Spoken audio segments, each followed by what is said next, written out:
दोस्तों, अब भारत 11 साल से जिस मिसाइल को छुपा कर रखा था, भारत चीन के सर्वनाश के लिए फिर से निकाला बाहर। 2013 में इसके पहले टेस्ट से ही दुनिया में मच गया था।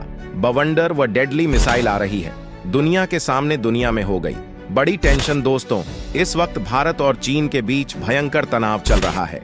एक्चुअली इस तनातनी की शुरुआत हुई 2017 से, जब डोकलाम विवाद हुआ। तब भारत और चीन के बीच एक भयंकर जंग होने ही वाली थी, लेकिन और वक्त पर चीनी सी वापस भाग गई। इसके बाद चीन ने धोखे से 2020 में गलवान घाटी के पास भारतीय सेवा पर धोखे से हमला किया था, जिसमें कहा जाता है कि चीन ने भारतीय सेवा के हाथों 40 सैनिकों को खाया था। और अब चीन फिर से वही गलती कर रहा है। चीन अब लीक से लेकर समुद्र तक भारत के साथ युद्ध करने का सपना देख रहा है। दोस्तों, एक चीज हम आपको बता दें कि समय चीन यूं ही नहीं वापस भागा था, क्योंकि उसे वक्त ब्रह्मोस मिसाइल की तैनाती हुई थी, जिसका काट चीन के पास नहीं था। और अब चीन ने लीक पर मुंह की खाकर समुद्र पर भारत से भिड़ने की जरूरत की है। चीन को यह गलत फहमी है कि वह भारत से समुद्र पर युद्ध जीत लगा। एक्चुअली भारत के पास एक ऐसा योद्धा है जो चीन को समुद्र पर हमेशा के लिए सुला सकता है। दरअसल यह योद्धा 2013 में ही बनकर तैयार हो गया था, लेकिन भारत ने इस महायुद्ध को छुपा कर रखा था। हथियार कोई छोटा मोटा हथियार नहीं है, बल्कि यह एक बार चला तो दुश्मन का अस्तित्व ही खत्म हो जाएगा। लेकिन अब 3 समुद्र पर भारत के साथ युद्ध करने की भूल कर दी है, तो भारत ने अब 11 साल बाद एक बार फिर से वापस निकालने का फैसला किया है और इसकी जोरदार एंट्री हो रही है समुद्र में। दोस्तों, पूरी खबर क्या है, यह हथियार कितनी ताकत रखता है, 11 साल बाद भारत इसे क्यों निकल रहा है, इस हथियार को निकालने के बाद किस तरह से भारत समुद्र का शहंशाह बन जाएगा और किस तरह से चीन साथ जन्म लेकर भी भारत के इस महायुद्ध का कोई विकल्प नहीं खोज पाएगा। इन सारे सवालों के जवाब हम आपको आगे वीडियो में देने वाले हैं, लेकिन उससे पहले इस दमदार प्रोजेक्ट को तैयार करने वाले भारत के रक्षा वैज्ञानिकों के सपोर्ट में इस वीडियो पर एक लाइक तो बनता है। फटाफट वीडियो को लाइक कर दीजिए। दोस्तों, चीन की दाल जब LIC पर नहीं गली, तो चीन ने अपनी नौसेना को अलर्ट करते हुए हिंद महासागर में तैनात कर दिया। और आज कैसी है कि चीनी युद्धपोत और पनडुब्बी भारत के दक्षिणी जलीय सीमा के पास मेड्रिड हुए नजर आते हैं। यहां से चीन द्वारा भारतीय हथियारों और रक्षा प्रतिष्ठानों की जासूसी करने की कोशिश की जाए। साथ ही भारत को समुद्र की ओर से गरने की नापाक साजिश चीन ने रखनी शुरू कर दी है।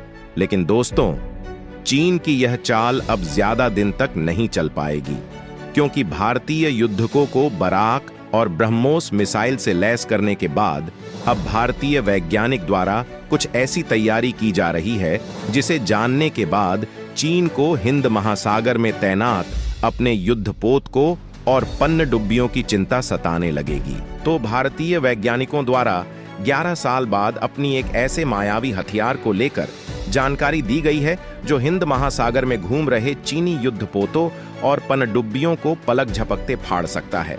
दरअसल दोस्तों, भारतीय वैज्ञानिकों ने अपने घटक मायावी हथियार को साल 2013 में डेवलप कर लिया था, लेकिन भारत के साथ समस्या यह थी कि हथियार को फायर करने के लिए भारत के पास कोई विकल्प ही मौजूद नहीं था।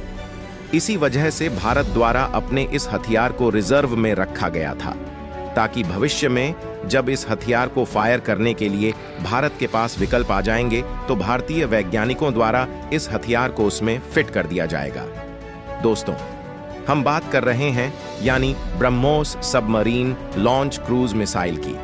ब्रह्मोस मिसाइल के पनडुब्बी वेरिएंट का पहला परीक्षण 20 मार्च 2013 को विशाखापट्टनम के तट पर बंगाल की खाड़ी में एक अंडर वाटर प्लेटफॉर्म से किया गया था। DRDO द्वारा दी गई जानकारी के अनुसार मिसाइल ने 290 किलोमीटर की अपनी पूरी रेंज के लिए अंडर वाटर प्लेटफॉर्म से वर्टिकल उड़ान भरी और मिसाइल पानी के नीचे से निकली और अपने टारगेट को मार गिराया। यानी भारतीय वैज्ञानिकों ने साल 2013 में ही इस मिसाइल का डेवलपमेंट कंप्लीट कर लिया था, लेकिन आज तक इसे किसी प्लेटफॉर्म पर इंस्टॉल नहीं किया गया है, क्योंकि मिसाइल इतनी ताकतवर है, इसे किसी नॉर्मल प्लेटफॉर्म से फायर करना संभव ही नहीं है। लेकिन अब जानकारी निकलकर सामने आ रही है कि भारतीय वैज्ञानिक इस मिसाइल को प्रोजेक्ट के तहत डेवलप की जाने वाली पनडुब्बियों पर इंस्टॉल करने की तैयारी कर रहे हैं, कि यह मिसाइल कितनी ज्यादा खतरनाक है और चीन के लिए क्यों एक तरह से कल है दोस्तों। चीनी नौसेना को अकेली निपटा सकती है ब्रह्मोस एसएलसीएम मिसाइल, जिसकी कॉपी भी चीन आज तक नहीं बन पाया दोस्तों। BrahMos submarine launch cruise missile यानी कि ब्रह्मोस एसएलसीएम के पास दो तरह की क्षमताएं मौजूद हैं। यही कारण है कि से चीनी युद्धपोत और पनडुब्बियों का काल माना जा रहा है। इसमें से पहले क्षमता है सीस स्कीम, दूसरी है टेरेन हगिंग। लॉन्च करने के बाद यह मिसाइल समुद्र में पानी के काफी नजदीक उड़ान भरती है, जिसकी वजह से रडार इसे डिटेक्ट ही नहीं कर पाते, यानी कि दुश्मन के रडार सिस्टम इसके सामने पानी मांगते नजर आएंगी। इसके अलावा इसमें दो तरह के वॉर हेड लगाए जा सकते हैं। दरअसल दोस्तों, भारत इस समय अपनी नौसेना में पनडुब्बियों की तादाद को बढ़ाने में जुटा हुआ है और इसके लिए खतरनाक ताकत वाली पनडुब्बी डेवलप की जा रही है, ताकि जंग के वक्त दुश्मन को घेर कर उसे बर्बाद किया जा सके। भारत की योजना यह है कि इन पनडुब्बियों को इतना ज्यादा ताकतवर बनाया जाए कि ताकतवर से ताकतवर सबन को भी फायर करने में सक्षम हो। और इसी चीज को ध्यान में रखते हुए भारत द्वारा प्रोजेक्ट भी के अंतर्गत 6 पनडुब्बियों को डेवलप करने का प्रोग्राम चलाया जा रहा है। इस प्रोजेक्ट के अंतर्गत बनने वाली पनडुब्बियों को ऐप तकनीक से भी ली किया जाएगा, ताकि सब मरीन पानी के अंदर रहने की क्षमता में भारी इजाफा होने के साथ साथ इससे निकलने वाली आवाज भी काम हो जाए, ताकि दुश्मन के सोनार सिस्टम इन सबमरीन को ट्रैक ना कर पाए, लंबे समय तक समुद्र की गहराई में छपी रह सके और जरूरत पड़ने पर दुश्मन पर धावा बोलते हैं। लेकिन इसमें इंस्टॉल की जाने वाली ब्रह्मोस एसएलसीएम की खबर चीन के लिए सबसे बुरी है, क्योंकि भारत ने पहले अपने तमाम युद्धपोत को बारात और ब्रह्मोस मिसाइल के घटक कॉम्बिनेशन से लैस करती है, यानी यह समुद्र के ऊपर से चीनी युद्धपोतों को टारगेट करने के लिए रेडी हो चुके हैं। और अब पाताल से निकलने वाली ब्रह्मोस एजेंसियों का सामना चीनी युद्धपोत और पनडुब्बियों को करना पड़ेगा दोस्तों। ऐसे में आप अंदाजा लगाइए कि चीन हिंद महासागर में तैनात अपने युद्धपोतों और सबमरीन को लेकर इतना ज्यादा चिंतित रहेगा। भारत के प्रोजेक्ट के तहत डेवलप की जा रही सबमरीन में ब्रह्मोस को तैनात करने के पीछे एक बड़ी वजह है।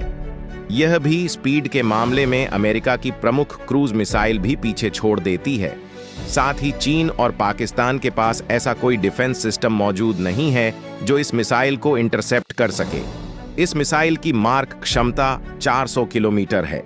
तो दोस्तों, आपको क्या लगता है, कमेंट करके जरूर बताना और कमेंट में जय हिंद जय भारत जरूर लिखना।